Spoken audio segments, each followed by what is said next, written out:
विचारधाराओं के खिलाफ पीएम मोदी खूब लड़ते हैं, लताड़ते हैं और चुनावी मैदान में उन्हें धूल भी चटाते हैं। लेकिन बात जब उन्हीं विरोधियों को सम्मान देने की आती है तो पीएम मोदी तमाम राजनीतिक विरोधों और कड़वाहट को भूलकर उन विरोधियों को गले लगाने से भी पीछे नहीं हटते और उन्हें सम्मान देने की पूरी कोशिश भी करते हैं। फिर बात चाहे मोदी के जीतने पर कर्नाटक छोड़ देने की बात करने वाले पूर्व पीएम एचडी देवेगौड़ा को सम्मान देना हो या फिर धुर विरोधी लालू यादव और सोनिया गांधी के बीमार पड़ने पर उनके स्वास्थ्य की जानकारी लेना हो, विरोधियों को इसी तरह से सम्मान देने वाले पीएम मोदी के इसी संस्कार और व्यवहार की झलक इस बार द्रौपदी मुर्मू के शपथ ग्रहण के दौरान भी देखने को मिली, जब खुद पीएम मोदी ने अपने हाथों से उस शख्स का रुमाल उठाया जिन्हें कभी कांग्रेसियों ने राष्ट्रपति बनाया था।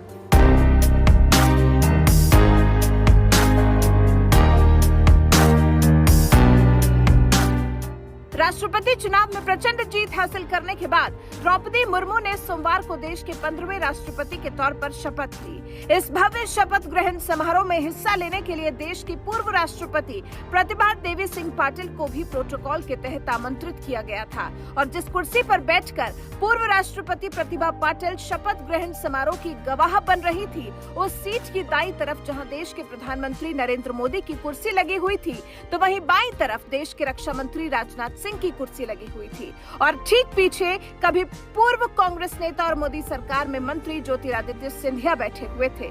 इसी दौरान कुछ ऐसा हुआ जिसने बता दिया कि बड़े बुजुर्गों के लिए पीएम मोदी के दिल में कितना सम्मान है। दरअसल 87 साल की उम्र के बावजूद पूर्व राष्ट्रपति प्रतिभा पाटिल शपथ ग्रहण समारोह में हिस्सा लेने पहुंची थी। यहाँ तक कि उन्हें कुर्सी पर बैठने के लिए भी खुद पीएम मोदी और केंद्रीय मंत्री ज्योतिरादित्य सिंधिया को सहारा देना पड़ा, तब जाकर वो किसी तरह से कुर्सी पर बैठ सकी। लेकिन बैठते वक्त प्रतिभा पाटिल का रुमाल गिर गया था जिस पर पास ही खड़े पीएम मोदी की नजर पड़ गई। फिर क्या, वो तुरंत झुके और जमीन पर पड़ा रुमाल उठाकर पूर्व राष्ट्रपति प्रतिभा पाटिल को दे दिया।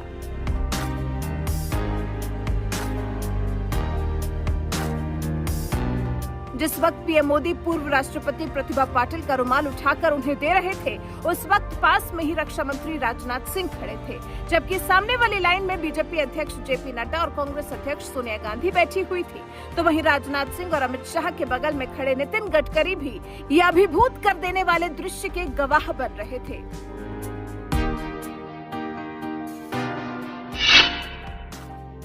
पीएम मोदी अपने आचरण और तस्वीरों से बड़ा संदेश देने वाले एक माहिर नेता माने जाते हैं।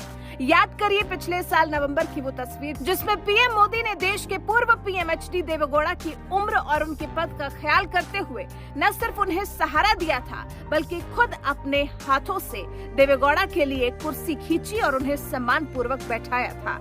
इस तस्वीर को जिसने भी देखा था वो एक विरोधी नेता के लिए भी पीएम मोदी के मन में सम्मान को देखकर दंग रह गया था, क्योंकि साल 2014 में जब देश में लोकसभा का चुनाव हो रहा था और नरेंद्र मोदी एनडीए की ओर से प्रधानमंत्री पद के उम्मीदवार थे तो जेडीएस के अध्यक्ष और पूर्व पीएम देवेगौड़ा ने बयान दिया था कि अगर मोदी प्रधानमंत्री बने तो वो कर्नाटक छोड़ देंगे और राजनीति से भी संन्यास ले लेंगे। लेकिन चुनाव हुआ, प्रचंड बहुमत के साथ बीजेपी चुनाव में विजयी हुई और नरेंद्र मोदी देश के प्रधानमंत्री भी बने। लेकिन इसके बावजूद उनके मन में देवेगौड़ा के प्रति कोई नफरत नहीं थी, बल्कि इसके बजाय प्यार ही देखने को मिला और यही प्यार इन तस्वीरों में भी देखने को मिल रहा है। पीएम मोदी ने जो आचरण देश के पूर्व प्रधानमंत्री देवेगौड़ा के लिए दिखाया था वही आचरण उन्होंने सोमवार को राष्ट्रपति भवन में देश की पूर्व राष्ट्रपति प्रतिभा देवी सिंह पाटिल के प्रति दिखाया, जब दिग्गज नेताओं और मेहमानों से भरे राष्ट्रपति भवन में उन्होंने खुद प्रतिभा देवी सिंह पाटिल का रुमाल उठाया। आपको बता दें, प्रतिभा पाटिल को कांग्रेस ने ही साल 2007 में राष्ट्रपति बनाया था। साल 2012 तक संविधान के सर्वोच्च पद पर रहने वाली प्रतिभा सिंह पाटिल के लिए पीएम मोदी ने जो सम्मान और आचरण दिखाया उस पर आपका क्या कुछ कहना है? अपनी राय हमें कमेंट कर जरूर बताएं। साथ ही इस दौरान शपथ ग्रहण समारोह के दौरान राष्ट्रपति द्रौपदी मुर्मू ने अपने संबोधन में क्या कुछ कहा, आइए आपको सुनाते हैं। आदरणीय श्री रामनाथ कोविंद जी, उपराष्ट्रपति श्री एम वेंकैया नायडू जी, प्रधानमंत्री श्री नरेंद्र मोदी जी, लोकसभा के स्पीकर श्री ओम बिरला जी, चीफ जस्टिस एन.वी. रमन्ना जी, सम्मानित सांसदगण, अन्य महानुभावों, देवियों और स्वजनों तथा मेरे प्यारे देशवासियों, सभी को जोहार।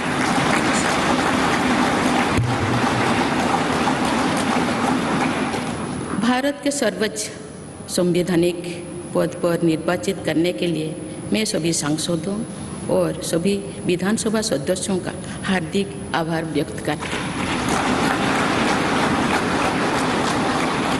आपका मत देश के करोड़ों नागरिकों के विश्वास की अभिव्यक्ति है। मैं भारत के समस्त नागरिकों की आशा, आकांक्षा और अधिकारों की प्रतीक इस पवित्र संसद से सभी देशवासियों का पूरी विनम्रता से अभिनंदन करती हूँ।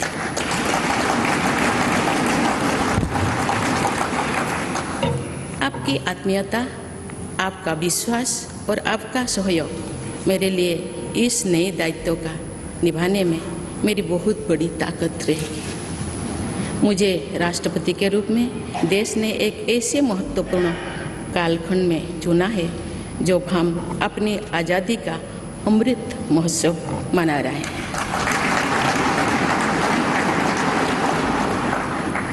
आज से कुछ दिन बाद ही देश अपनी स्वाधीनता के 75 वर्ष पूरी करेगा। ये भी एक संयोग है कि जब देश अपनी आज़ादी के 50वें वर्ष का पर्व मना रहा था तभी मेरे राजनीतिक जीवन की शुरुआत हुई थी। और आज आज़ादी के 75वें वर्ष में मुझे ये नया दायित्व मिला है।